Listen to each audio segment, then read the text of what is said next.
I'll let you know that I got a lot of hate for my takes on nu metal. Yeah? Yeah. Like, probably specifically about the Deftones, huh? Yeah, I didn't think it was going to be about that. I thought people were going to be like, hey, man, where's Creed? And I then... got a lot of hate for you through your opinion of the Deftones. Yeah. Welcome back to the Jojitorium. Well, I think remember too, whenever we found the German Scheiser porn. Let's not lie to each other. You're in twerk classes over there. That's what yeah. That's all it is. The fitness class. Working on them TikTok videos you like so much. Dead face.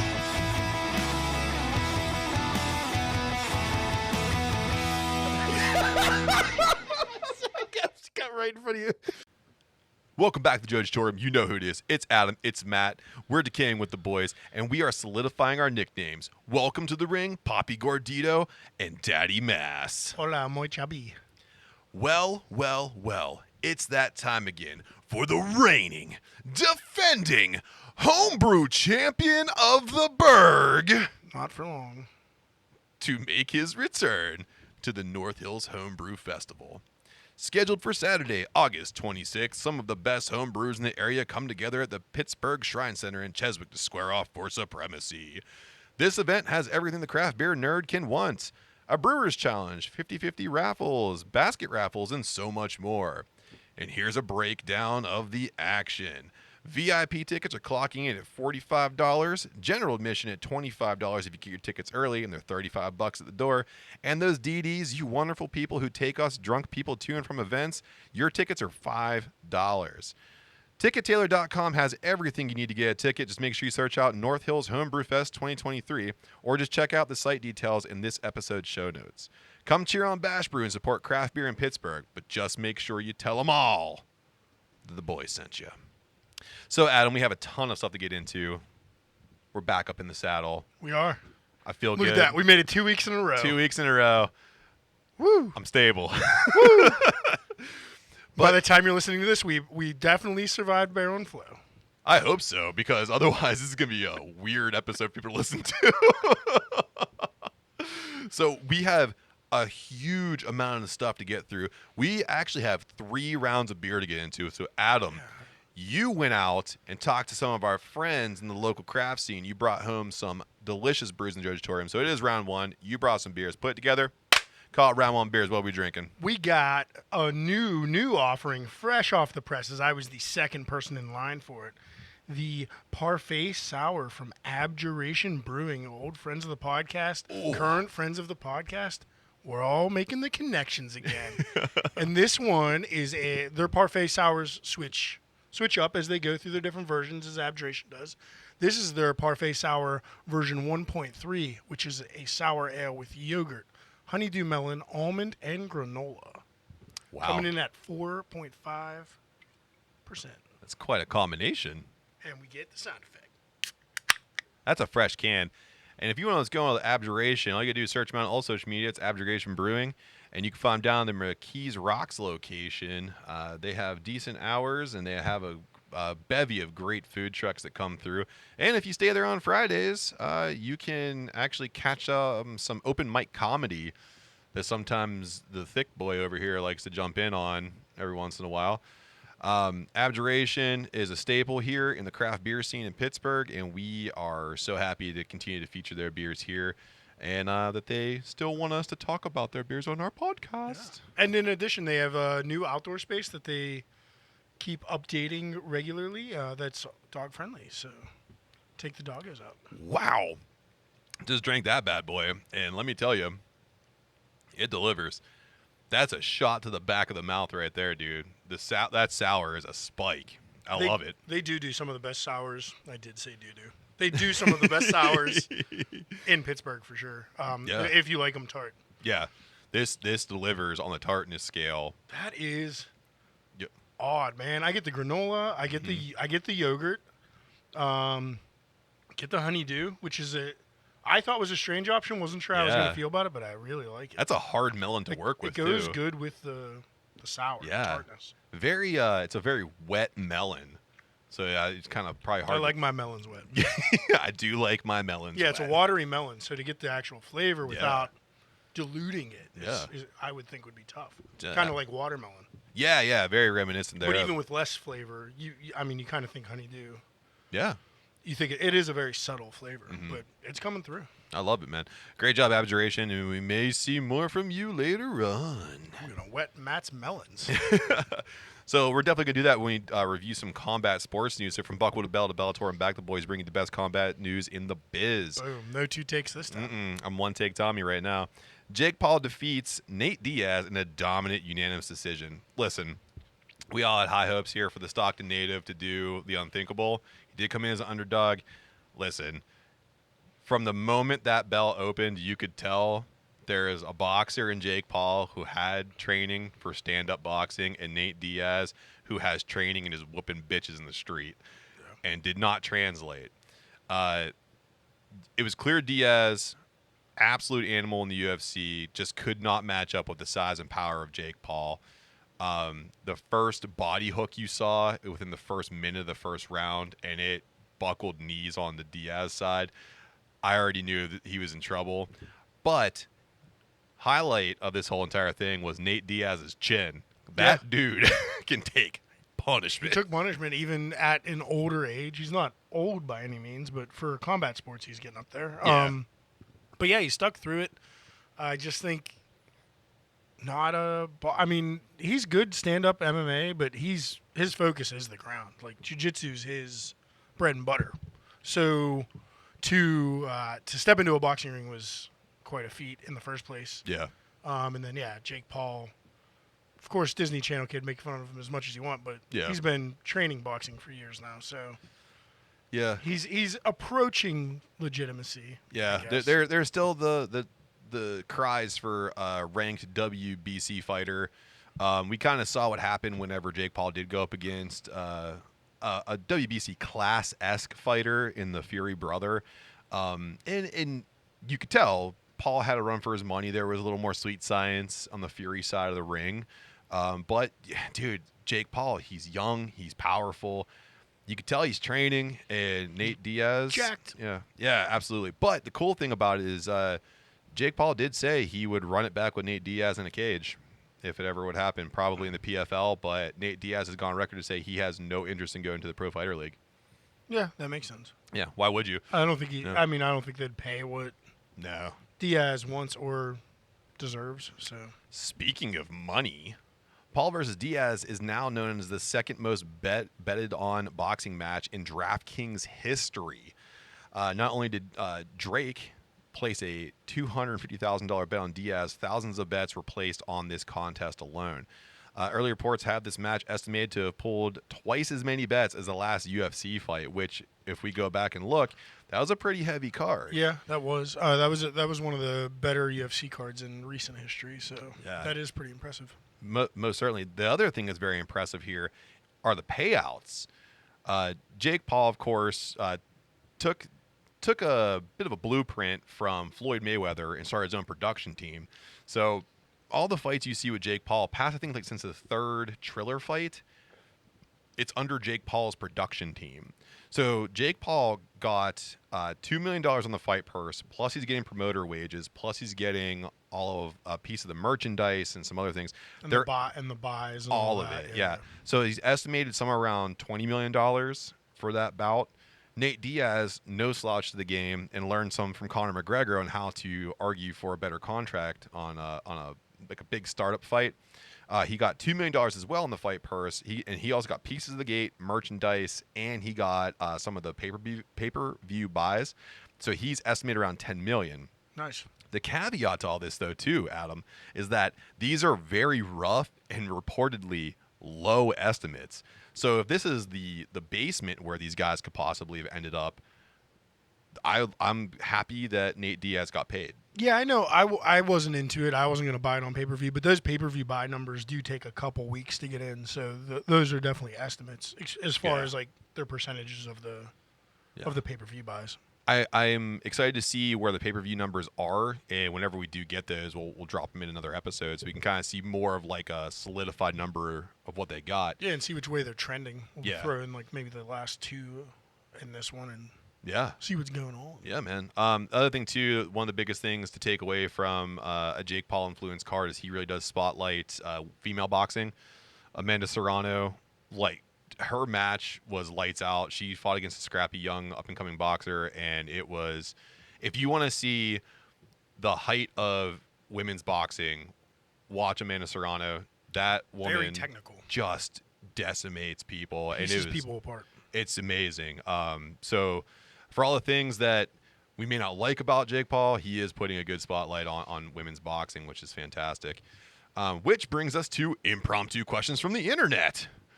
This was pretty cool, putting this out there. And friend of the podcast, Josh Scar from the Talking SMAC podcast, and you can catch new episodes from that podcast every week on your favorite podcast platform. He asked some very super relevant questions with respect to the Paul versus Diaz fight.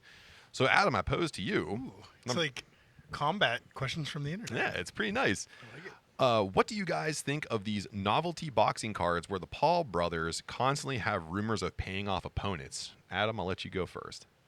Yeah, I mean the payoff thing is always out there in the ether, and I think regardless of there being payoffs or not being I mean I think the Diaz fight did some good to kind of quell those rumors. It didn't look like he was taking a dive or not trying at any point. It just looked like he was outmatched for the most part. I think the bigger problem is the novelty of it. Like you can only pull in so many retired, older, on the edge of retired MMA fighters to fight in your boxing matches before it gets stale. Like, you already did it with Woodley, now you got Diaz. A little younger, a little more current maybe, but, Yeah, I mean, Askren was a joke. absolutely. So, yeah. I mean, they're trending in the right way, but eventually the shine's going to wear off that attraction, and you're going to have to find somebody legitimate. Yeah, I think that's 100% on the nose. I think when we saw the Fury fight where it went to decision and Paul lost, when there was a lot of rumors of there being a dive clause in the Fury contract, which everyone disputed, and it was eventually debunked to a degree, but there was still some mystery to it. This Diaz fight really just highlighted two different fighting styles that came together, and in that environment, Diaz just didn't have the ability to match up with the things that make a boxer, because you can get big, you can get powerful, but you can't teach speed and you can't teach footwork like that. Like you could just see where Paul was moving around a lot. He had a lot of great movement. He was getting offline. He had good defense. And the problem with Diaz's approach is he has a very like freestyle fighter's loop to his punches, so they're kind of easy to telegraph, and that's what left him open for that. And I can't say this enough: that devastating body shot in the first round, it hurt me. I think I still have diarrhea from watching it. It was a blast. Again, yeah, novelty's gonna wear off. You gotta fight someone that has a WBC rank, or you got to get someone who's real hungry, that wants to come off of amateur. Or someone hungry off of amateur, or a younger MMA guy that like has some sort of background in boxing. Yeah, you got to change the formula up a little bit. Yeah, not a ton. I mean, I like I said, I have to go back to the female fights on the card. They're fantastic. I think they're well matched. Yeah, and I mean, I'm no promoter. In my mind, I wouldn't have thought this fight would have done better than the Woodley fight because it's kind of a similar thing. I think you had the benefit of Diaz being a bit of a trash talker, although he wasn't doing much in the press conferences and stuff leading up to this that were like put on by the promotion. But like on his social media and stuff, he was talking it up. Oh yeah, they talked it up a bunch before the fight got signed. So I think Diaz kind of helped that along. If you get somebody else in there like a Woodley or an Askren that doesn't really talk shit it might suffer. Yeah, agreed. Second question here, from an integrity standpoint, how do you guys take in these fights? And furthermore, does it hurt the public perception of combat sports? And lastly, is bringing more eyes to a product, does it help it in the long term, or is this just a short-term novelty spike? Lots of questions. Yeah. From an integrity I'll go from the integrity standpoint. How do I take on these fights? I take them online after the fact Yeah. because I think they're a joke for the most part. Yeah. But it's something I want to see. But I don't think there's any integrity in it. I don't until after the fight. Like I'll say after the fight, that Diaz Paul fight looked decent. Looked like there was no payoffs, no dives. But I'm not going to take it seriously. I think it does hurt the public perception of combat sports when you have Woodley going in there and just taking a freaking shot to the side of the face Yeah. and falling. Like that looked rough. Yeah. So I don't think it's great for the public perception. Your naysayers are just going to double down on naysaying it, and your people that are into it are either going to watch it or ignore it, I think. Yeah. But then for the third point, long-term or a novelty spot, I think it might be a long-term help to other promotions. Like somebody might get into this fight as a Jake Paul fan and be like, oh, what's Diaz all about? Oh, UFC and Make but the I mean, bridge. how rare is it to find somebody that doesn't know about the UFC at all? Yeah. I that's feel true. like at this point you're either into it or you're out of it. So I think maybe it is just a novelty spike. I think at this point, like anybody that's into boxing is into it, unless you're hitting real young kids. That I don't really know Jake Paul's demographic as far as YouTube goes, or any of his podcasts or anything. Like maybe you're getting some teens in that way. I don't know. But other than that, maybe, as far as adults, I don't think you're getting anything but a novelty spike. I think you're on point with that last one there too, because at this point the Paul brothers can work in tandem a little bit with that, like bringing in some fresh eyes. So I think it is a short-term spike that if they use it the right way, it can develop into a long-term sustaining boon to combat sports. If you not just riding the wave for your own personal gain, but making that wave last to bring attention to other things. Like when Jake Paul's talking about going to PFL, he's talked about going, and people are like, Jesus Christ, he's going to get into a cage. And that like spiked all this interest for PFL. He hasn't done much with it, but PFL, I mean, they were trending on Twitter for 2 solid weeks after that to see what he was going to do. When it comes to how I take in these fights, much like you, I usually try to find the highlights after. I did watch this one. Guys wanted to see Nate Diaz. I love Nate Diaz. Yeah, you're a big fan. I am a big fan of Nate Diaz. I love his stuff, bro. It hurt me inside a little bit to watch him take that body shot. That was tough. But I think this doesn't hurt the perception of combat sports any more than like how bad Pride kickboxing has fallen, or Rough and Rowdy. Yeah, but you're just kind of bringing, well, Rough and Rowdy's still going on, but you're kind of bringing that Pride shadiness, for lack of a better term, into a new era. Yeah. Like that kind of is affected our generation, but now you're just like sustaining that into the new Yeah, fans, I'm which definitely isn't a good dragging. idea. I'm dragging it along because that was when I would watch a Pride card. I was like, there's definitely like dudes with like slicked over balding with weird sunglasses, smoking cigars, going like, yeah, punch him in the dick. Like, Right, that's yeah. all I thought about was just a greasy, sweaty, fat guys throwing dollar bills into a ring, like Wanderlei Silva, like throwing 12-6 elbows on a guy that's like 40 pounds lighter than And they're him. both just jacked on Yeah, every just- steroid they can find. They were eating anabolic steroids from a milkshake dispenser. They just put them into the ring together. So I don't know. I mean, there's to bring levity to it. I think again to go back to say if they use it the right way, it could work. If they decide to use the wave to support other people, but as we're finding out through a bunch of other things, if you don't support the wave, then the wave just goes away. I do like your point of if this wave goes into a different combat style, it could help wherever Yeah. it goes. Like if it goes to a PFL or a UFC or like a different anything other than boxing, I think it could help. Just the attraction of Paul needing a ground game or getting in a cage Yeah. would bring eyes for that one. I still think that's a novelty spike, but it would just be a higher spike somewhere else. But might get new eyes into the product that way. What was like remember Jones versus Couture? Like that was it's kind of like the same idea. Like can boxing match up with MMA? And we saw both ways now with Paul and Diaz, and now when it was Jones and it's the styles don't match up. So that's why I want to see it kind of support the other side. Chad, Tony, by the way, not Jones. I apologize. James Tony. James you were thinking Tony. James. I was. James Tony. Yeah.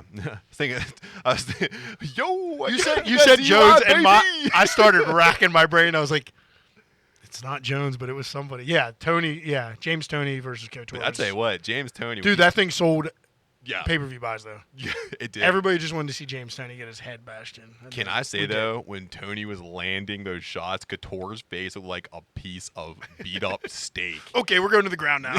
He's like, we got to go to the ground. All right, Adam. We are in round 2. You procured more beers from Abjuration. Put that all together. What we call it? Round 2 beers. I jumped the gun for once. What do we got? So I went just intending to get the first round beer from Abjuration, but then I saw they canned up their Barrel and Flow collab, which is a double IPA with pineapple and something else. You stole the can, so I don't know what's in it. I will tell you right now that this baby is brewed with Nectron, Lotus, and Sultana hops, and is conditioned on pineapple and red dragon fruit. This bad boy is clocking in at 9.1% ABV, so it is not a slow sipper, and this is their official Barrel and Flow collaboration. Yeah, it is called Beer du Jour, and it was done as a collab with Giorno for Barrel and Flow. So if you missed it at Barrel and Flow, and you're listening to this now, it's on draft and in cans down at Abjuration. Go grab it. Might be sold out by the time you're hearing this. So hurry. And holy crap, Matt's pouring it out in the colors. Oh, the colors. It's beautiful. The red dragon fruit, I would guess, took over because it is red. It is beautiful. It's not fuchsia. It's not pink. It's not orange. It's red. It looks like Kool-Aid. It does look like Kool-Aid. The red flavor. Yeah, it tastes like red. Oh, I smell the hops smell great. wait till you take that sip, though, because you're like thinking, because it's 9.1%, and it doesn't play well. It doesn't play like that. That's not fair. It's assaulting my whole tongue. It's a 9.1 that's like that.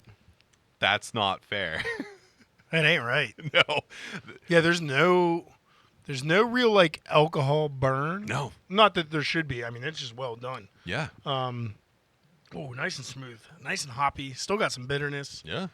But still got the fruity. Holy cow. That's complex. That is. I got no other word for it. That's It's- complex. I don't know how else to say it. Abjuration, welcome to the home run club. Kudos. Baby. I'm glad I grabbed both of these cans. I mean, the sour was great, but this is a banger. I've never tasted something like this Yeah. before.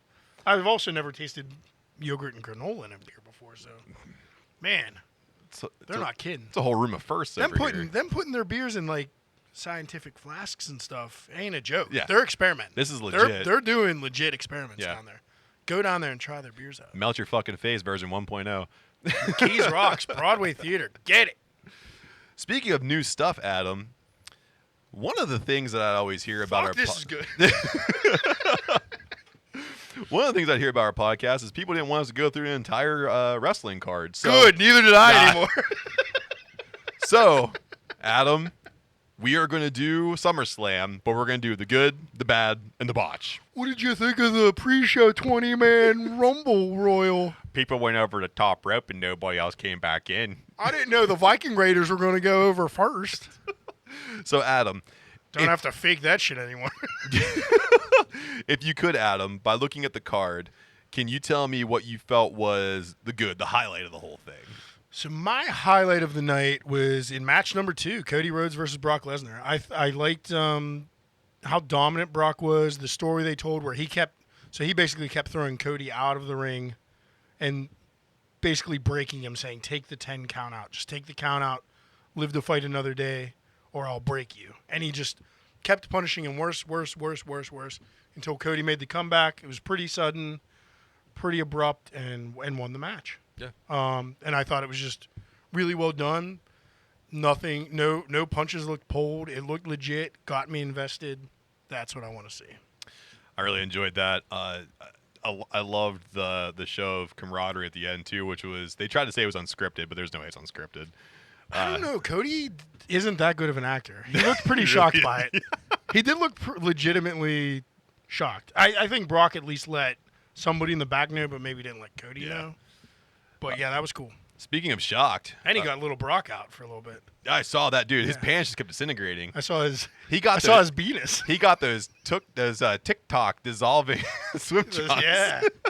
I saw little They Brock got, out there. They got a little sweaty, and he was melting. I'm watching that match twice. So speaking of surprised, my good is Io Sky. She came out to cash in the women's Money in the Bank, and she pinned Bianca Belair in 8 seconds. So, but there was a great match beforehand with Bianca Belair, Asuka, and Charlotte Flair, which we all thought Charlotte Flair was going to win that one. Bianca Belair pulls out the win. We think she's going to reinvigorate her character, and then here comes Io Sky coming out. back to obscurity. Back to obscurity. But I think she's going to join the Street Profits in their little heel game they have going on with Bobby Lashley. So it might be a good thing. Ooh. Yeah. For a little Survivor Series match, maybe. I'm It's liking coming it. up. Yeah, that would probably be my second choice. I do like the decision. At the cost of Bianca, my favorite. Yes. I do like that they put the title on Io Sky. Yeah. And I thought that good women's run. match was good too. The Yeah. triple threat was decent. It was a little clunky, like a little few awkward pauses at the beginning, but they got it moving pretty quick into The that. close up of Asuka hitting Charlotte Flair in the face with the mist is great. It's one love- of my favorite things. I ever. love it. I hate Charlotte Flair so much. Speaking of hating things, Adam, what do you think was the bad? Whew, probably an unpopular opinion, but I Uh-oh. thought the bad was the main event, Roman Reigns versus Jey Uso. It was slow. The whole match was so slow. From the promo package to start the program out to the time the bell rang in the ring was 17 minutes. Insane. 17 minutes for them to get to the action. Yeah. And then the match was forever. Then there was, I guess, spoiler alert, everybody should have watched Yeah. it by now. Jimmy turns on Jay at the end, and that reveal took 5 minutes. Yeah. It was... I have a hoodie. I don't have a hoodie. It was just too stretched out, so it was bad. The match, I mean, the action, the moves, everything was good. But just forever, I fast-forwarded parts. Yeah. That's yeah, dude, that bloodline story, I hate to say it, it's gotten a little stale. It's... The in-ring is stale. Yeah. The drama behind the scenes and the talking back and forth, I love it. I just And the turning, but now you might have just turned too many people too that's many what times. I'm saying. Like It's getting a little 2000 WCW on us. NW Wolfpack. No, I'm original. Who's no. the third member? I think the only way you can save this now is you have like the bloodline guys. It's building up the Survivor Series Yeah. survival match. Yeah. Where like you have Jimmy, Roman, and Sikoa on one side, and then you have like Zayn, Owens, Jimmy on the other, or Jay Yeah. on the other, Yeah. and then like get them each a couple more dudes. That'd be cool. That'd be pretty cool. Yeah. Just have, Jay go with Owens Or- and Sammy. Hear me out. The bloodline just all gets back together and everyone's just like in submissive stance with Roman, and he makes them fight in Survivor Series. Ooh, I like that. Yeah, it's like I'm the tribal chief. I won. You do as I say. The reason why your brother turned on you is I made him do it because I'm trying to be creative on the creative team, right? So my bad, and it's because of my desires for things, was Seth Rollins going over on Finn Balor. Well, yeah. Because I wanted the priest turn, much like Io Sky cash in. I just really wanted to see Dissension and Judgment Day to start getting that kind of shook up a little bit too. So I really, because also too, like Seth Rollins they made it very clear in storyline telling that he's not going to fight Cody Rhodes again for the title. Thank goodness. Yeah. So having Finn Balor go over on Rollins, then have Priest go over on Balor to start a program with Balor and Priest would have been really cool. Yeah, I would have liked to have seen that. So that, to me, because of my personal desires, that's the bad for me. I'm not totally against that. The result definitely was the bad for me, but the match was good. Yeah. But, yeah. What about the ultimate, the botch? The worst thing you saw, the thing that made you wish you never turned on SummerSlam. The Botch. We might be sharing opinions on this. I would be surprised if we're not. It would be the fourth match of the night, Shayna Baszler versus Ronda Rousey in an MMA rules match. The whole match. And the problem was the MMA rules on Yeah. a worked product just did not translate well. It never has. They've done this in many promotions, like Yeah. a lot of times with Kurt. The only one I remember that was almost decent was Samoa Joe versus Kurt Angle in TNA. Oh yeah, And it was still goofy ass shit. That was as shoot as I've seen. As you can see it. Yeah. And this match actually ended up being pretty shoot. Shayna Baszler's eye got jacked up Yeah. in this match, and so did her arm. Yeah. Like there were injuries out of this, but you can't take it seriously, and you would never know that by watching it, because so much of it is worked, and it's just a slower pace than if you've ever watched an actual MMA fight. You're pissed because this is obviously worked, and if you're into pro wrestling, you're pissed because this is super slow and like super technical, and it's not what you're watching pro wrestling for. There's nobody that's a fan of this, and that's why it's a botch. They should have never had it as a match. The only positive out of it is Ronda Rousey's gone until she decides to come back and make up $1 million. Probably Mania. So. Yeah. So I fully agree for every single reason that you said. And it was good that they put Baszler over. Yeah, I think that she was needed positive. to. Yeah, for sure. So Adam, let's go into some quick bits and bites before. No, what's your botch? Oh, I agree with you. Oh, same? Okay. Yeah, for every single reason that you said. I figured. Yeah. We're going to have some quick bits and bites here. So, a friend of the podcast, Mike Perry, signs a new multi-year deal with Bare Knuckle Fighting Championship. Perry, who fizzled out in the UFC after having an explosive debut, he just kept getting his nose broken. He decided to go where he feels most at home. He's gone 3-0 under his initial contract with BKFC and is now known as a cornerstone in the locker room. He has signed a 6-figure contract, and he is there to stay. Man, the cornerstone in the locker room is kind of shocking because he's a pretty polarizing guy. He really is. Happy to see he's doing good. I do think that's where he belongs.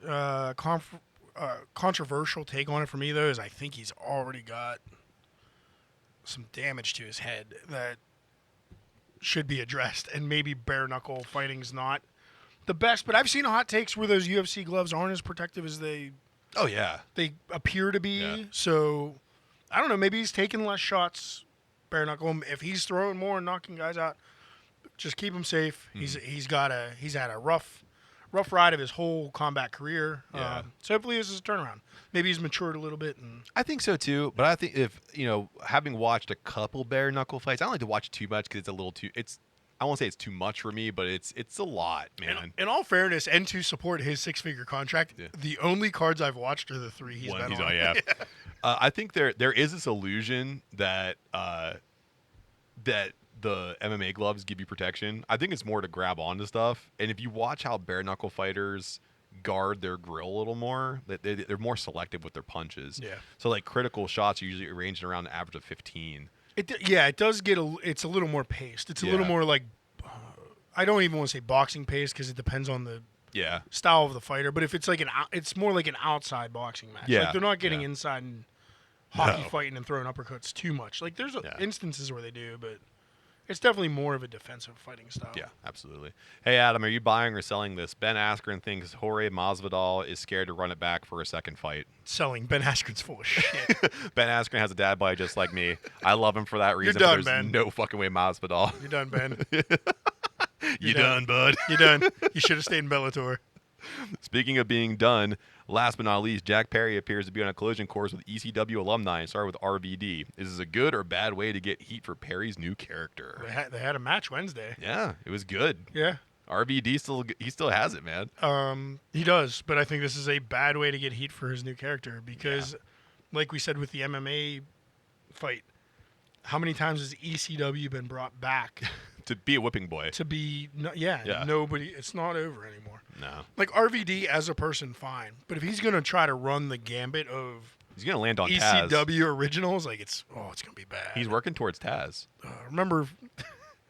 I still remember, again, Impact or TNA at the time brought back a bunch of ECW guys and they called it EV2. I can't So everybody would be believe like, EV dub, because it sounded like EC dub. And I was just not lame. the same. Just lame. Bring back Raven, though. Yeah. Oh, for sure. Bring back Raven. Yeah. Speaking of lame, Go. we have to break for commercials, Adam. Still hunting for sponsors. Don't got none. But There ain't nothing lame about sponsoring our podcast. Yeah, it's awesome. Caw. Go. But we do have great friends that support us, and we're going to hear from one of them right now. So we're going to see you on the other side. Ghost Jewelry, where you at?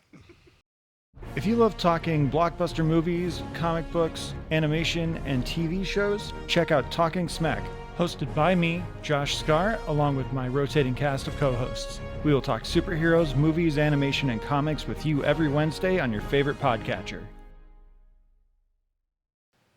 Welcome back. Hopefully you heard something from our friends and you go check out their podcast. And when you check out their podcast, they'll say something nice about our podcast. You just keep coming back. And we'll bounce it back and forth like a ping pong ball. And eventually we'll all go viral. We won't have to work our jobs anymore. And we'll be podcasters. So welcome back. It's round 3. We have another beer to sip on through the remainder of the show. So Adam, you brought it to the show. It's round 3 beers. Put them all together. What do you call it? Round 3 beers. Round 3 beers. What are we drinking? That IPA didn't affect me at all. We're actually going to share a beer from a brewery that opened while we were on hiatus. Okay. So this is Bonafide Beer Company. So they're in the Strip District, soon to be in Hazelwood as well.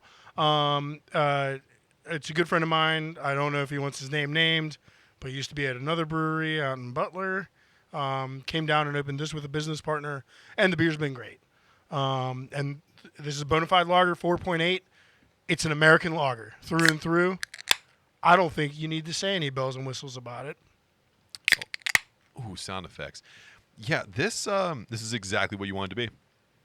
This is a true American lager, but I will say that it has more of the care, like the love of the flavor profile, like fuzzy yellow beer has a fleeting kind of presence. Fizzy yellow beer. What did I No say? beer should ever be fuzzy. Ooh, no. That 9% is playing havoc on us, isn't it? We're both right. So, Bonafide, you made a hell of a lager here. I cannot wait to see. The lager's this good. Everything else must be a banger. I've been there quite a few times. It's very close to the office for us. Well, we won't say where you work. It's close to the office for me. It's downtown. Yeah. So it's in the Strip District. But yeah, when I was in there picking this up, they have a wonderful Mexican lager on right now. Their stout is one of my favorite stouts in Pittsburgh. So get on there. It's very traditional styles. They do have a couple of hazies on here and there. It's very small batch right now, so the list is rotating a lot. Oh, that's cool. If you like that. But they have this lager and their IPA, which is like more of a West Coast traditional American IPA. Cool. That are in cans, I think almost always. And, that's kind of like their flagships right now. And they're both wonderful. I also really like it's a 12-ounce can. Yes. It takes me back to my and college they sell them in years. 6-packs. So, yeah, you're getting traditional sixers there. They're the only other place other than Connie Creek that I know sells the sweet sixer. And very affordable. Yeah. Well, it's like normal 6-pack cost. I love it. So if you want rotating beers, you want good flavors, you want good people, and you want to support small business, Bonafide's right down the Strip District. Go check them out. Yeah. And soon to be in Hazelwood. You can learn the name of names when he comes on the podcast. Yeah, we'll bring him on. I don't want to throw him out there without asking. It's a secret. Yeah. Shh. But yeah, maybe a future guest. Don't be suspicious. Don't be suspicious. So, Adam, Is it Dennis Guy? No. Speaking of beers, Adam, 'tis the season. Every year around this time, local bars and college campuses start to construct their most coveted fall activity, the Beer Olympics. The problem is, though, you got to bring a squad that you can trust that will hold their own in the events to bring home the medal, or usually just a paid bar tab. But hey, your mom thinks you're a winner, and you better make an honest woman out of her, God damn it. So, challenge you. I'm not a challenge already. It's only our second week back. Yeah. Yes. Oh. To construct a team of real people, alive or dead, to bring to the local dive to smash the regulars in the first ever Jojitorium Beer Olympics. Are you prepared? Sure. I'll try my best. I don't know why. What? Yeah, I'm ready. What happened? I'm ready. I'll pick your team apart as you say 'em.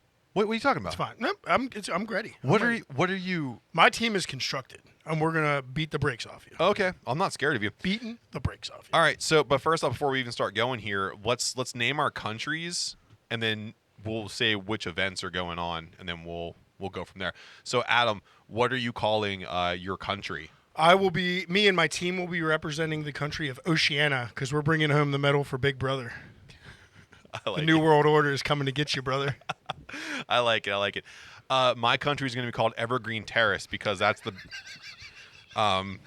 that's your favorite band, Evergreen Terrace.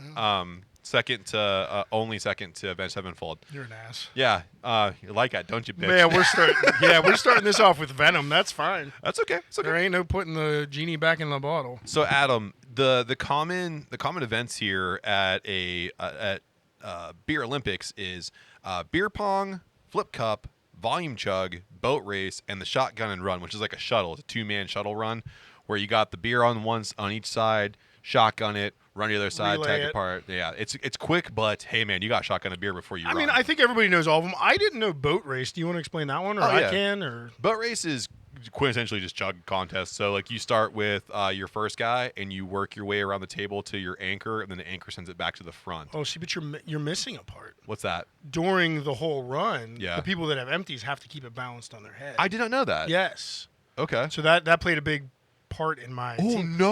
Because I had never heard of the boat race before. Yeah. So I looked it up. You have odd Yeah, job on your team, don't you? Apparently, if the cup falls off your head, everybody has to stop until you Put it back on. put it back on your head. Yeah. Oh, okay. Okay. Well, that's, you know what? Added So, yeah. elements. Yeah, So yep. the way I see this, Adam, is because beer pong, flip cup, volume chug, and shotgun and run only take one partner to do. So I would say let's make boat race the last one. That way your entire team has to line up for the boat race. Okay. Okay. So And volume chug's like drinking like a pitcher all it's at once. it's like right? one person. Yeah, just doing a pitcher. Yeah. Okay. So we're good on the rules Yeah. then. I wasn't sure about that one, but I Yeah. didn't look it up, but I figured that's what it was. yeah, it kind of explains But itself. then yeah, boat race I had no idea, so I Yeah. looked it up. I've only played it once and it's not fun. I don't like I it. don't imagine. I don't like. Other thing too, I want to ask you real quick. What kind of beer would you drink at this? It has to be something that's very. I'd go to my tried and true Yeah. Icy Light Mango. Yeah. Oh, okay. Oh, okay. So you'd pick Icy Friend Light of the Mango. podcast. Yeah, friend Icy of the Light. podcast. Icy Light. Yeah. Now friend of the podcast. We gained that sponsorship. Yeah. Little secret. Sorry, hams. Yeah. Pay us. Yeah. Okay. Let's say Icy Light Mango then across the board. 'Cause I can agree with that. Okay. I like that beer. Cool. All right. Cool. So Adam, I'll let you go first here, buddy. In the world of beer pong, who are you partnering up with? Yeah, I mean, this was a given. No problem. And you're getting your butt whooped because I'm bringing Steph Curry to the table. Steph fucking I Curry. mean, NBA All-Star and has the highest all-time free throw percentage. So I think his just lends himself to beer pong. I like your style, and I kind of went in the same vein as you. I'm trying to win. I'm here to win. I understand. I'm that. not picking. Me and Mr. Curry will become friends. Yeah. I will have to reach out though. And Oh yeah, you're gonna have to play start it the real communication. fucking cool Right, at the right, beginning. right, I'm actually gonna go in the same vein as you because, of course, beer pong is very reminiscent of basketball. So I'm gonna go with Phil Mickelson for my my beer pong partner. Cool. Because he knows how to get small balls into small holes. So I'm gonna go with There you go. with Phil Mickelson, and we're both left-handed when it comes to playing beer pong. I'll even let him use a club because I think it would be fun to watch. It would be fun. So I'm going to use Phil Mickelson because I think, first and foremost, too, hilarious to see like a team of like degenerates, and here comes Phil Mickelson, who my understanding is a sober guy. Yeah, that's kind of a weird choice. I definitely would have. I'm definitely Nicholas. I'm gonna take Mickelson on this one. So Adam, let's move on to the game of Flip Cup. Flip Cup is pretty self-explanatory. It's a 2-man team. You have 2 cups in front of you, and what you do is you drink the half beer, and then you have to flip it from the edge of the table onto the other side of the cup, and then your partner goes, and while your partner goes, you fill your cup up and you run it back, and you both as have to many quit. times as Wherever designated. the rules are made. Yeah, So yeah. who are you going with for Flip Cup, sir? So I actually care about my team. Yeah. I initially went with Nita Strauss, who's one of the best female guitar players in the game. I like that. But I did some research on her because I care about her. Yes. And she's actually been sober for 6 years, so not going to put the pressure on her to perform. Yeah. I'm picking Lizzie Hale, though, from Hailstorm. to take her Oh. place. Probably the second best female guitar player because if you can work those quick fingers on the guitar neck, Yeah. it'll be ultra good finger ability on the flip Yeah. cups. Can I just go back to the whole Phil Mickelson thing, by the way? He's not drinking the beers. He's just shooting the shots. And we're going to smoke you. Oh, that's true. I guess that's not really a drinking one. But flip cup, you definitely have to drink. Definitely. So- And for Flip Cup, I want to make sure that I bring someone who has a lot of experience with the use of their fingers. So this man has been an astronaut, a lawyer, a doctor, a school teacher, Johnny Sins. Johnny Sins will be my Flip Cup partner because if anyone can flip a cup, it's Johnny Sins. I liked him best when he was a cop. I like that too. But the thing is, you know what he's never been? A Beer Olympics champion until now. Good father. Oh, you're a terrible person. So, Adam, we are moving on to the volume chug. Who's going to drink? That's not true. Just don't be a stepdaughter. Who is going to be your mass chugger? Easy, and I hope we don't overlap on this one. Okay. Easy. Yeah. It's Joey Chestnut. Because I figure you can convert over his glizzy grounding power over to beer pounding so easily, and he will just down that shit. Because you might say, oh, Adam, glizzies are solids. They're food. Yeah. You see how much water he intakes with those He hot does dogs? a lot. He can do liquid just Yeah. as well as solids, and I want him to take all of the liquid right to his mouth. Jesus Christ, dude. You actually did take my pick. I wanted Joey Chestnut so bad because it's volume an easy consumption. pick. That's really, really good. So we're doing Alive or Dead. Yeah, good. Yeah. I mean, yeah. Oh, I can't do Alive or Dead? No, you can do whatever Okay. you want. Andre the fucking Giant. Yeah, it's a great choice, except he's rotted away. Okay, I'll pick a real person. Otis. I'm going to... No, I'd like you to pick Andre the Giant because No. you will be useless in the rest of your events because you're going to have to dig him up. No. You know what who I'm going to pick? Very similar to Or him. your shoveling skills. Oh, yeah. It's going to be awesome, too. I'm going to take the Big Show. I'm going to take Paul White. I bet you he doesn't drink anymore. He has abs. He has abs, but, dude, he's so big. Otis He's would be way more He's fun. so big. He's so big. Otis would be way more fun. I think he would be, but I want to win, so I'm going to take Paul White. Although he wouldn't be very good at the end in the shotgun and run. No, he would not. Actually, neither will Paul White. He's got the knock knees. Well, I'm not picking him for my shotgun run, dude. Yeah, but he's part of the team. Oh, no, he's part of the boat race. You're part of the fine boat then. race, You're yeah. fine then. Yeah, You're yeah. fine. So, speaking of the shotgun and run, buddy, you got to pick your partner for the shotgun and run. Yeah, I do. Yeah. Easy. Who's that? Usain Bolt. God damn it! Stop it. Usain Bolt. Why do you let me go first every time? You want it, Usain? I got to back up. No, I got to back up too. All right. I got mine. But Usain Bolt is The fastest man alive. yeah, and then also the person Probably also the fastest man of all time, if you want to try to pick Yeah. a dead person again. no. There's For no, a drinking competition. I don't I know. don't know who's be faster than him. Zombie Andre's not. So, but I'll pick mine. Can I pick? Can I pick? Yeah, I'm just disgusted that you picked Zombie Andre. I didn't pick Zombie Andre. I picked regular Andre the Giant, the guy who scared Val Venus. So for my shotgun run, I'm gonna pick DK Metcalf over at the. He was playing for the Seahawks. Oh, yeah. One of the fastest receivers ever. At one point, he was highlighted running 21 miles per hour over. I think it was like 70 yards. He was on my list. Yeah, so I'm gonna take DK Metcalf. I had Messi on my list too because he's a pretty fast. Like soccer Oh players, yeah. they have some speed. So then, if we look at our boat And he's in race, Miami now. It would be a cheap plane ticket. So that is pretty good. Yeah, you know the accountant in me needs I know. to think in currency.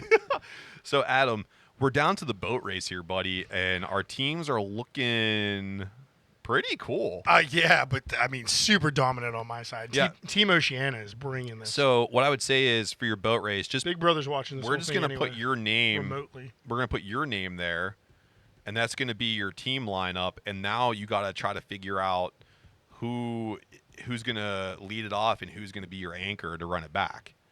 So who's then your number one slot for your boat race? You want me to go first? I don't want to steal your guy again.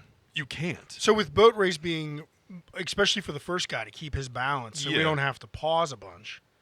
My first dude's easy. It's Jean-Claude Van Damme. He's got the balance of a god. You son of a bitch. Yeah. Yeah, I like that. He could balance it on his head in a split. So Jean-Claude Van Damme. Van Damme. Yep. I like that. The whole fucking show. I would say for my number one, I would have to go with, I don't know, Bert Kreischer, because he's a fucking alcoholic. That's a good move. Yeah, and he definitely has played this game a ton of times. That's a good move. So Burnt Crystals, I spell his name wrong even on the computer here. Bert Kreischer is my number one. It autocorrects the crystals. Yeah, Pretty sure. Burnt Crystals. So who's your number two? So the anchor? Well, that's your anchor? No. Jean-Claude's my starter. Okay. And then we're doing the first person, we're tail ending, and then everybody else that we've already picked is in between. So this is my tail end. This is your tail end. Perfect. Yeah. Okay. John Stamos.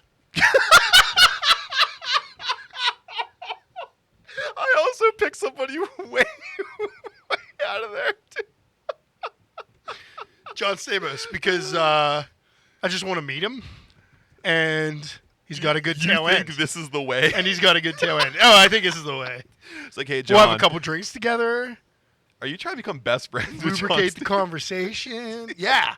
Get to go watch the Beach Boys a couple times. Do you think he can balance a cup on that quaff he has? On Oh, totally. It'll just sink in. Oh, that's true. Just sink in, then you can Aquanet over it. I mean, that's Uncle Jesse level. I'm sure he's he's probably buying some good hairspray now.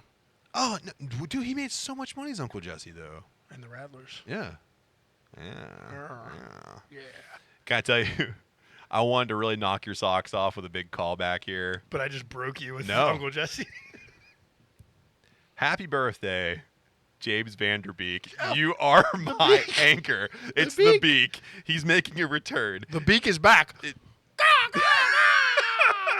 The beak is back. Man, I'm sure listeners, our fans out there, can't even tell we almost had a 10% beer in the first game. So, Adam, we look at your team here. We have the likes of Steph Curry, Lizzie Hale, Joey Chestnut, John Claude Van Damme, John Stamos, Usain Bolt. And on my team, I have Phil Mickelson, Johnny Sins, Paul White, Burt Kreischer, James Vanderbeek, and DK Metcalf. I'm just going to throw out your team beats my team. Yeah, man, because Mickelson still got to be in the shotgun or the boat race, and he's not. And that's drinking. where I lost it. I didn't realize it until, because he's sober. Yeah, you should have the big guy. Who's that? Oh, the guy who looks like a fat Santa Claus. Yeah, I love him. Oh yeah, but dude. I can't remember his name. I right can't now 'cause either. I'm fucking hammered. It really hit you, didn't it? Yeah. Well, I didn't eat today. That's your problem. Yeah, I'm gonna eat after the podcast. So Adam, good job. Jack Nicholas.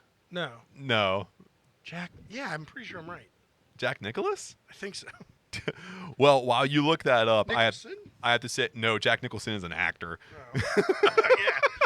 Yeah.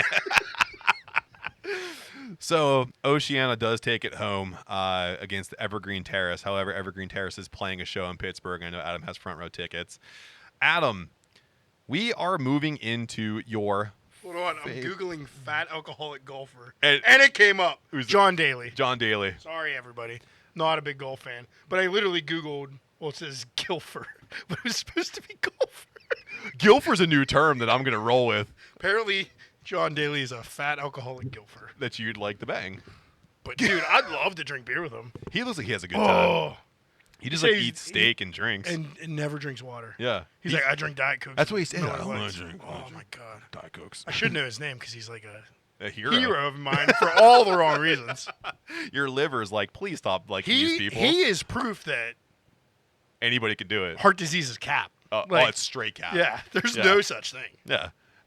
Unless he has like 40 stents in his heart, like there's no other way he's pulling that kind of game. Yeah, and he's like golf daddy too. Like everyone loves him. He gets on every single podcast. He used to rock a bowl cut back when I rocked a bowl cut. I now, see you. now like, he you're looks like, like yeah. Santa Claus. Yeah. Adam, we're to your favorite portion of the podcast. Questions from the internet. It is my favorite until we get sponsors. Yes, and then that'll be our favorite. Adam, what is your favorite wrestling video game? Ooh, so it's a WWE one for sure. WrestleMania 2000 was good, but I think it'll be WWE. Was E or might still have been F, but SmackDown. Here Comes the Pain. Oh yeah. Was my favorite. That was F. That was still F. Yeah, there was the blood graphics on that one was Really cool. cool, yeah. Like everything you can do in ladder matches was really cool. It was just fun to play, so that's my favorite. I'll say it's not my favorite, but the one I was addicted to was the Super Nintendo port, the Royal Rumble. I played that one a lot. You had a lot of really cool wrestlers. Bret Hart was still featured predominantly in that one. I like that one a lot. But to go back to when you said, WrestleMania 2000 for me was the best because the creative character was so, at the time, it was so well done. Yeah, it took what I think is the most pivotal wrestling video game, which was this is super nerdy. I just said it was pivotal. Yeah, I know. In my life. Keep going. The WCW NWO Revenge. Oh no! It took pivotal. It took that engine and just made it better. Pivotal. Yeah.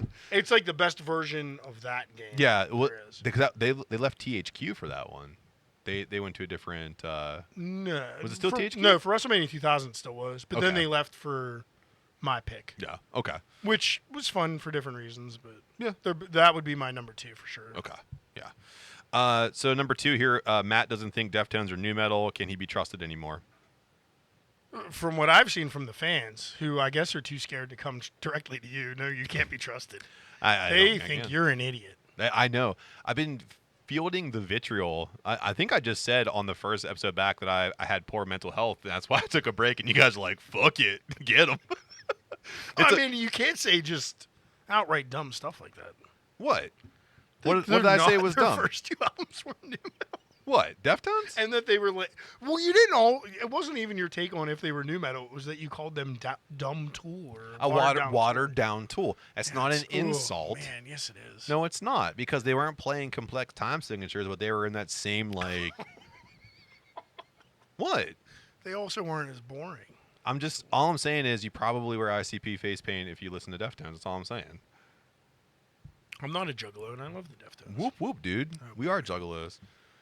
I can't be. I guess okay. In terms of like my like or dislike of Deftones, I can't be trusted if you have a varying opinion on it. But okay. I don't know about your music taste in general. Well, speaking of music tastes, thank Sure. you. Good segue into the I last didn't question I didn't here. mean to feed to you. Well, you did. Feed me. Feed me. Feed me more. We talked about the resurgence of metal, and people are now asking, do we have any music recommendations based on that claim? So metal, we talked about it was new metal, deathcore, melodic metal, math metal. We talked about a lot of different metal genres. Is there anybody that's on your radar right now that you've been kind of bumping a little Yeah, bit? like new to the game, or like just new in to general? you? Like, New to me, yeah. I Yeah. got a list. okay, I got a list. go for it. Lorna Shore is big, especially Yeah. for people that aren't into metal yet. Left to Suffer, Brand of Sacrifice is great. Johnny Booth, The Halo Effect, if you want some European stuff thrown in there, very good. Infinite Annihilator, some of the best vocals ever. Yeah. Toad the Wet Sprocket, and Slaughter to Prevail. Nice. That's my list. Good one. Toad the Wet Sprocket. Could you even pick anything that I didn't have? Yeah. Angel Maker. Oh, shit, I did forget Angel Maker. Angel Maker, Dealer, Anchor. Spite. Better Lovers. Better Lovers, 100%. I just had them on before I came. I do like Spite. I was actually listening to Yeah, Spite. Spite's on my good way shit. Here, yeah. Everyone listens to Knock Loose, but if you're not, you should. I think they're fantastic. I think that might be it for me right now. If there's a bunch of new suggestions for you, and if you have any suggestions, you can just throw them our way.